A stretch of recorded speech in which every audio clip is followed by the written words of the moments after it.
This time on Past Deadline, a roundup of this week's features and a conversation with staff reporter Teresa Homsi about a discovery she made while writing this week's crime log. I'm your host, podcast editor Ben Ackley, and this is Past Deadline. Here are some of this week's most exciting feature stories. On August 29th, Napoleon freshman Lauren Albert jumped out of a plane. It was her 32nd time doing so. Read more about her skydiving hobby on cm-life.com. Former Central Michigan student Antoinette Lewis won the 2019-2020 New Venture Competition and with it, brought her new company and a new vending machine to campus. Brown Crown Beauty is a service that provides hair care products to students. Read more about Lewis's goals at cm-life.com. Due to the coronavirus pandemic, Heather Osterly's women's hoops team has been forced to hit the blacktop, holding all of their practices outside. They recently had 4 practices rained out in a single week. Read about this as well as Osterly's new strategies on recruiting at cm-life.com. In this week's physical edition of CM Life, staff reporter Michaela Coffey goes behind the scenes on the process of recreational marijuana authorization in Mount Pleasant. Now, a bit of a break in character.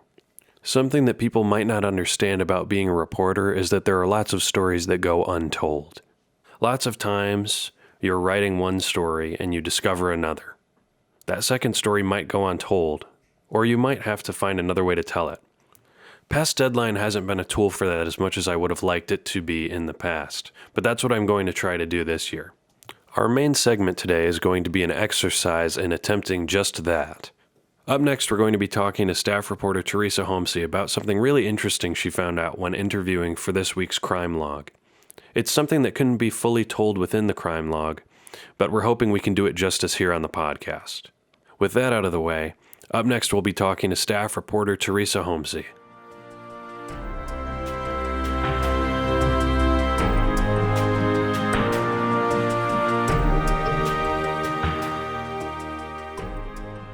I'm here with staff reporter Teresa Homsi, and we're going to talk about a little something she discovered while writing up this week's crime log. But first, I'm just going to ask her a few questions. Hey, Teresa, thanks for joining me on the podcast. Yes, of course. Hi. First of all, could you just introduce yourself for the people? Okay, so as Ben said, I am Teresa Homsi, and I cover CMUPD for CM Life. All right, so I know that you've just recently started covering CMUPD, but what usually goes into writing a crime log? Every week I meet up with one of the officers, and he basically goes through the list of reports that they've had and just describes them to me since I can't actually see them myself. So he gives me a little bit of a recap of the different crimes that have happened in the week. We leave out accidents, so car accident reports and student conduct through the university. And we also don't cover any sort of like mental health. But besides that, it's free range. So. Okay. So what have you covered so far? What have you talked about with this officer? Like I said, we just do a recap of what happened in the week. And so I've heard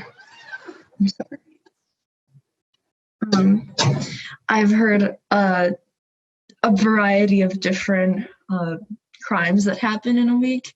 And generally, it's been very interesting to hear what people in Mount Pleasant have been up to, including like the university campus. Are you asking for anything specifically? No, just sort of a general answer. Every week we usually get a couple drunk driving incidents, a bike robbery, like a bike larceny. Larceny is the word for it. Some assault cases, like just people arguing, and they have to respond to that. Those are the 3 things that I can count on in a week. So is there anything specific that you enjoy about covering CMUPD? Yeah, okay. So it is interesting to hear the crimes that happen per week, like the log, because some of them are just so ridiculous. And I forget that they even happen. Like he's telling me what's happened in a week, and it doesn't even seem real. Like there's these people arguing over like a cell phone, and then they have to call the cops on it, and it's just like I just think it's really funny. But also it can be really I don't want to like take away from that because there are some serious things that do happen, so I don't want to make fun of them. But I just so I enjoyed that aspect, the ridiculous, petty crimes that happen every single week. It's definitely something to note that a lot of times you're dealing with very serious topics, but what we're going to talk about today is something that's a little on the sillier side, I'd say. So we were talking over lunch, and something very interesting came up from this week's crime log that you weren't really able to fully go into in the story itself. Yes, partly because they don't give me that much information in when they're giving me the reports, but this is literally my second crime log. I want to make that note, but in the past one, I've noticed that there were a couple bike larcenies, and usually I thought those cases were pretty much closed. Like someone's bike lock got cut, or someone didn't lock up their bike and it was taken, and that's that. They said to me, "Oh, we have like surveillance footage, but it was really blurry, so we don't actually have any suspects." I never thought those crimes ever got solved. Nevertheless, I never thought there were like serial bike thieves. But turns out this is not uncommon. CMUPD has broken these bike cartels. And so yesterday, I learned on September 4th that they were investigating a different incident, one that's still open. And I'm sure I'll hear about it in the coming weeks. But while they were there, they noticed this man who was riding a bike the past week, and I'm not really sure because the details are very confusing. But anyway, they found this guy. He's a 26-year-old male, and in his possession, they found that he was related to 5 different bike larceny incidents. 2 of them had happened in the past week. Or no, 3 of them had happened within the last couple of weeks. One was stolen outside of Calkins Hall. One was out of Larzalier. The other one, the location wasn't specified, but it was also on campus. An 18-year-old male, he came back to find his bike missing a wheel. And then those were 3 from the previous couple weeks that they found in this man's possession. And they recovered all of those items. The next 2 are a $1,200 bike that has no reports tied to it. It's not registered, so they assume it's stolen just because everything else was stolen. But who knows? Maybe that's just his bike. They're working on trying to find the owner of it at the moment. And then they also found a bike that was stolen 4 years ago in 2016. Whom surprisingly they were able to reunite with the owner of it. She picked it up last week. Well, not last week, it happened September 4th. She picked it up. She managed to come back and get it. And I want to know more about her and what she's been doing these 4 years that her bike has been missing, and whether or not she ever expected to see it again. So that's kind of the recap on what happened this week, and I thought that was really interesting. But it happens surprisingly more often than you would expect. Truly a beautiful story. Yeah. What one might think when they hear that someone has stolen not one bike but many is that they're reselling them. But from what you told me yesterday, that's not really the case with this guy. Yeah. I asked the CMUPD, naturally my question is, what was he doing with all of these bikes? Why does this man need 4 different bikes and then just a wheel, like a tire? And the fact that he's still, they told me, I asked him, was he reselling the parts, trying to sell the bikes? And the officer, he just kind of looked at me and laughed and said, no, I think he was just riding them. And I think that is, I mean, I know this man has stolen these bikes, but that is a little bit wholesome in some ways, that he was a collector. And he just gets these bikes so he can have them, not for any sort of like ulterior motive. Yeah.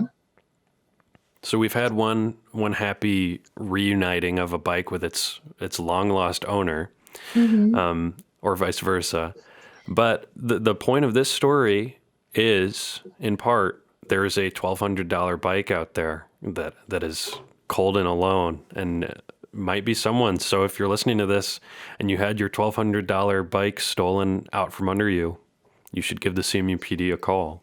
Yes. Also, the other items were also returned to their owners. So the Calkins and Larslier bicyclists are now bicyclists again, and the tire was also returned, which I think I would have loved to see that, just CMUPD handing over a bike tire. Yeah, now that kid doesn't have to ride his makeshift unicycle around anymore. No. I mean, I hope he didn't buy a bike tire in the time that his was taken. Because now he has an extra. So, which isn't the worst thing, because apparently there are people out there who will take your tire and just keep it. Yeah, just in case. Just in case, yeah. When you have 4 bikes, you might need an extra tire. So a reminder to everyone, lock up your bikes, involve the tires in that somehow.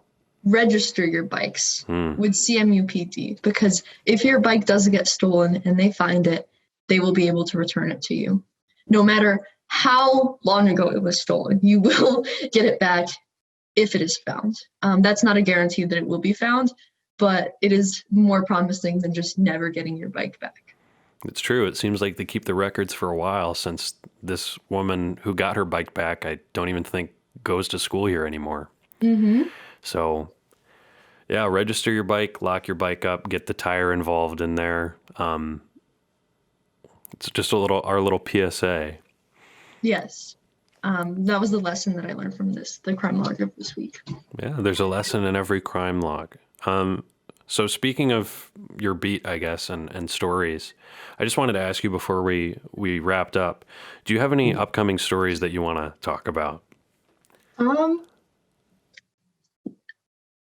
Not at the moment. Nothing that I want to talk about. When it comes out, it comes out, but you should definitely read the crime logs just so that you know what's happening in the area. If you happen to live nearby or you saw something and you're curious about what that was, it's probably in the crime log. And yeah, expect more from CMUPD and Mount Pleasant PD in terms of coverage and stories. All right. Yeah, I know you have some cool stuff that's going to eventually be coming out. So everyone keep your eyes peeled for that. Thank you, Teresa, for taking a little time out of your day and coming on here with me. You're welcome.